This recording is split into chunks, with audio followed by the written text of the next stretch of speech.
I'd like to bring in Andrew Adonis now, Labour peer, Remainer, vocal campaigner at one stage for a second referendum, and an even more vocal critic of the Johnson government. Andrew Adonis, welcome to Spectator TV. As I say, you've been very critical on all sorts of things of the Johnson government. But when you look at what it stands for, more money on infrastructure, revitalizing the North, HS2, leading on climate change, that all reads like an Andrew Adonis manifesto. Everything you've just said, Andrew, I agree with. And I've always taken the view, you know, I'm one of life's natural bridge builders across the political divide. And where I agree, I always say I agree. I strongly support what Boris Johnson has been doing in terms of a serious infrastructure strategy for the country. I don't agree with all his things. I think the idea of a bridge or a tunnel under or over the Irish Sea isn't viable, and there are much bigger priorities than that. But his own union infrastructure commission... These are big parts of the Johnson government's programme. Billions of pounds being devoted to them. Yeah, I agree with all... Why are you not a bit more supportive? Like your old mate Tony Blair, he seems to be advising the government all the time. He seems to want, you know, he criticises it too because he's got differences like yourself, but he seems to want to work with it. Why don't you take a page out the Blair book? Well, I have been very strongly supportive on HS2. I can assure you, every time these big infrastructure schemes come before the House of Lords, I speak strongly in support of them, and I've been voting with the government on them. So where I agree with the government, I say so. And indeed, listening to your programme earlier, I agree with what you've been saying about the vaccine as well. I think Kate Bingham, the NHS, under the leadership of the government, have done a good job on the vaccine rollout. They did absolutely the right thing in negotiating early and robustly in terms of vaccine contracts. They rightly understood that this was a war situation where you just have to pay what it takes and just get on with it in a really serious way. And the EU has handled the vaccine rollout, both the procurement issue and also the rollout itself, very badly. I mean, let's be completely open about this. I've never regarded politics as a business of saying that black is white and white is black. What we've now got to do is to find a way through this together. And what I'm relieved to see happening this week, as if I read the runes correctly, is that we're not going to engage in vaccine battles between Britain and the EU. I think for the EU to have an export ban in respect to Britain, or Britain to seek to worst the EU, would be a really, really big mistake for both of us. And it does sound as if President Macron, Chancellor Merkel and Prime Minister Boris Johnson have reached an understanding that we're going to seek to maximise production across Britain and Europe for the vaccine, which is the right response, and not to engage either in bans or in tit-for-tat action. All right, well, I'll chalk that up as another issue in which you and the government align. But you wanted Britain to join the EU procurement programme. You didn't want Britain to go its own way. No, I never wanted Britain to join the EU procurement programme. That's incorrect. It's true that some of my colleagues did. My own view is that it was a mistake for the EU to seek to become a health union. And I said that a year ago. I've never called for Britain to be part of the EU. You criticised the government for going it alone.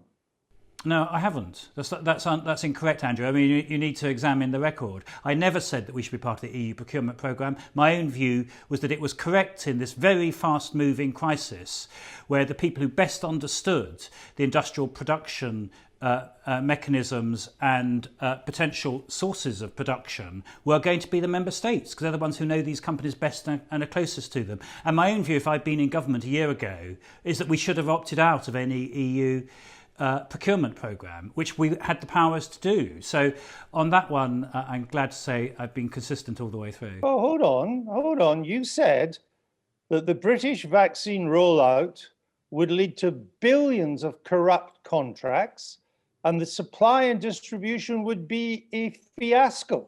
No, that's not correct. Well, it is. I've got the tweet here on November the 11th. You tweeted out, it now looks as if the vaccine is going to lead to billions of corrupt contracts and jobs for friends and relations of ministers like PPE and Tess and Trey, making supply and distribution a fiasco too. These are your words. No, I was talking about all of the PPE and all of the contracts which we knew about then. No, it now looks as if the vaccine is going to lead to billions of corrupt contracts. The vaccine. I would have done a direct procurement I would have done an efficient direct procurement insofar as I thought this government wasn't capable of negotiating efficiently. Kate Bingham has clearly done a good job. So, and I pay full respect to that. But you attacked the health secretary. Let's be clear, Andrew. I never said that we should be part. You said the health secretary's claims about a speedy rollout were, quote, pitiful.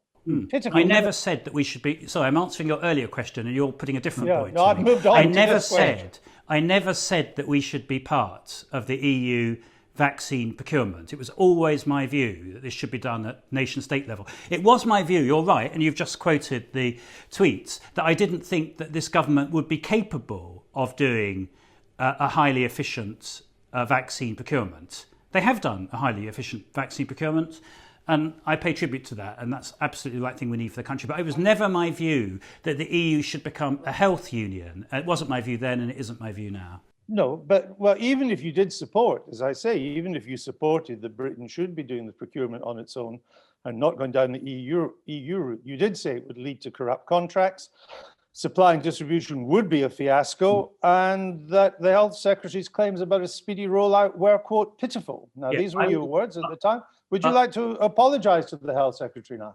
I was wrong about that. The NHS has done a brilliant job. I absolutely pay tribute to the NHS and to Matt Hancock for the work that's been done in the vaccine procurement. I think it was fair to say at the time, though, when you looked at how the whole of the procurement contracts for PPE and all of the earlier stages of the crisis were concerned, it was perfectly reasonable at the time to think that it wouldn't be well handled. The reason why I think it's important to understand, though, I think why it was well handled, Andrew, two things happened. The first was a serious expert was secured in biotech procurement in Kate Bingham. So we didn't go just for somebody who had run a mobile phone network and thought they would have transferable skills for vaccines. But the second thing was the rollout was done by Simon Stevens and the NHS using their established processes, including the fact, of course, that virtually the entire population is signed up to a GP surgery under the NHS. So looking back at what happened, the government made one very sensible decision, which was to get a serious biotech expert in to do the procurement of the vaccine, and then it relied for its distribution on the NHS. Those were two very good decisions. They were radically different from what had gone before, and they learnt the correct lessons.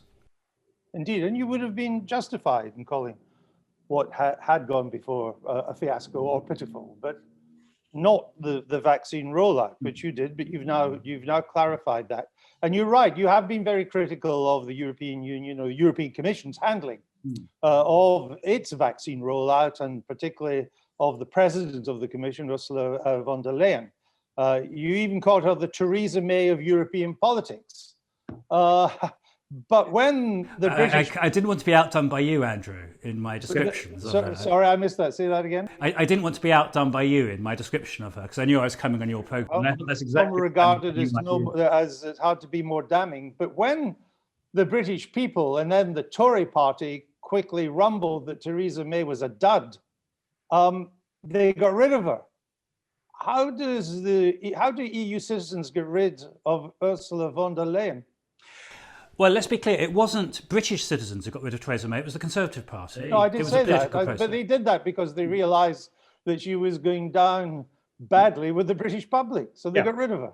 How do you do the same with the President of the Commission? Well, the European leaders and the European Parliament do have powers to replace the Commission. 20 years ago, they did replace the President of the Commission. Do you remember a guy called Jacques Santer, who was incapable of leading the European Commission properly, and they got rid of him fairly quickly.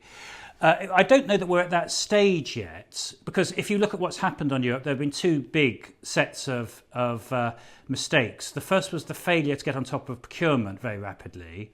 That was mistake one. Mistake two was with the member states. It was a huge mistake of President Macron and Chancellor Merkel to raise doubts over the efficacy of the vaccine. That wasn't the Commission's fault. That was the leaders of France and Germany. So And so what they've got to do is to unwind both of those mistakes. They've got to make absolutely clear that these vaccines are safe so that the uptake increases amongst people who could take it but aren't at the moment. And secondly, they've got to get supply in place. Now, these are huge challenges for them over the next few months. If they succeed, then I don't think there'll be such big demands for a change of leadership. If they were to fail, then I think calls for a change of leadership at the Commission will become very loud indeed.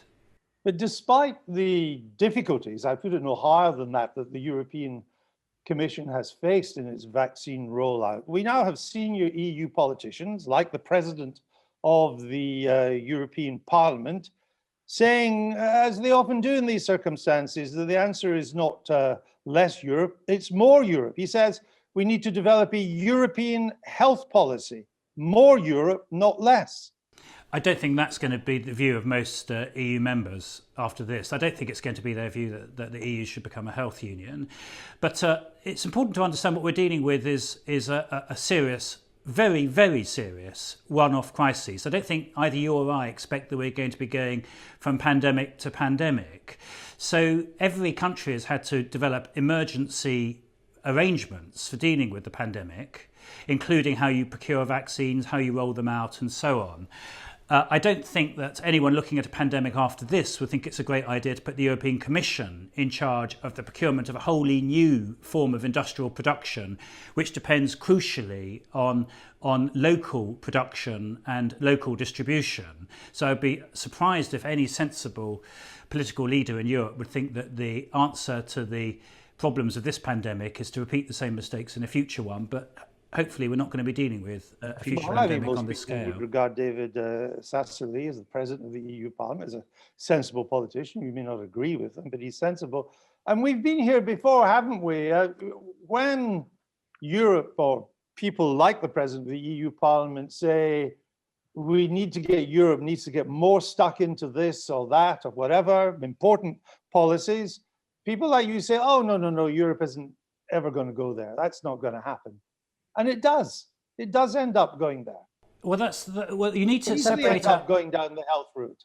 Yeah, we need to separate out different things. When it's come to closer economic coordination and integration, the EU has advanced, and I have supported that.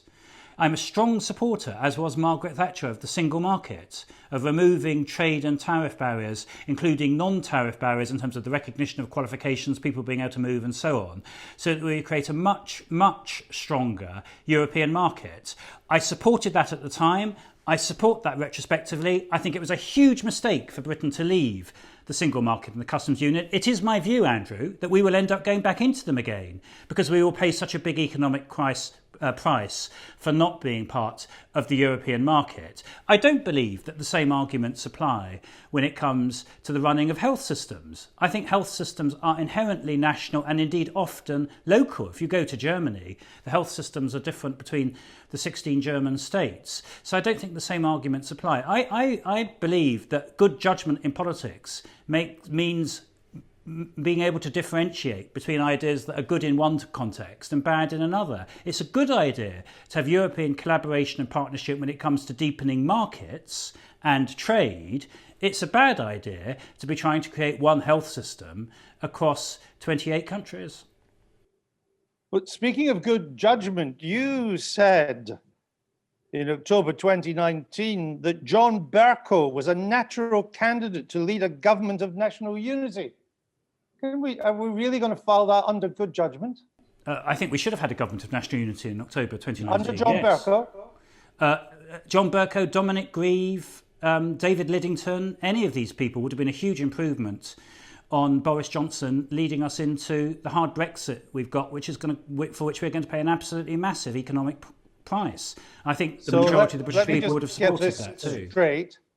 Your idea of good political judgment is that John Bercow should have led a government of national unity. In October 2019, for the purpose of holding a second referendum that would then have led to a general election, which obviously the leader of that government of national unity wouldn't have been a part of, because we would have reverted to normal party politics. I think that would have been a very, very great improvement on what happened, which was hurtling into a hard Brexit, leaving the European Customs Union, leaving the single market, 40% drop in trade, Andrew, by the official ONS statistics in January. I think people are going to bitterly regret and you know there was the hard Brexit that happened. You know there was massive stockpiling in December.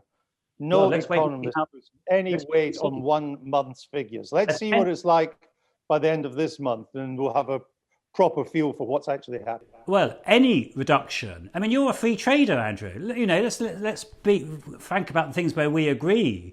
Any reduction in British trade with the continent, it doesn't need to be 40%. If it was 4%, that would be a huge economic price that we'd be paying. You're right, that's 1 month's figures. Those were really, really terrible 1 month figures, though. Things have got to be absolutely transformed very rapidly if we're not going to pay a big price in trade, in jobs and in people's incomes for the hard Brexit, which unfortunately Boris Johnson has forced us into. Just to bring us back finally to the matter that's in dispute this week.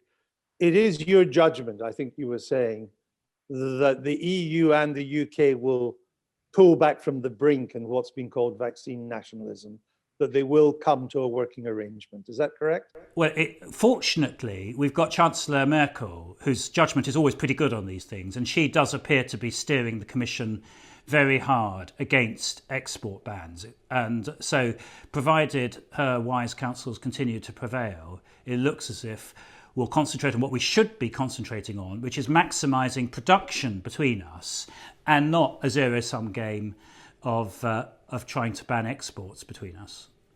All right, Andrew Adonis, thanks for being on Spectator TV. It'll be a pleasure to see you coming into the Spectator offices today. Thank you for that.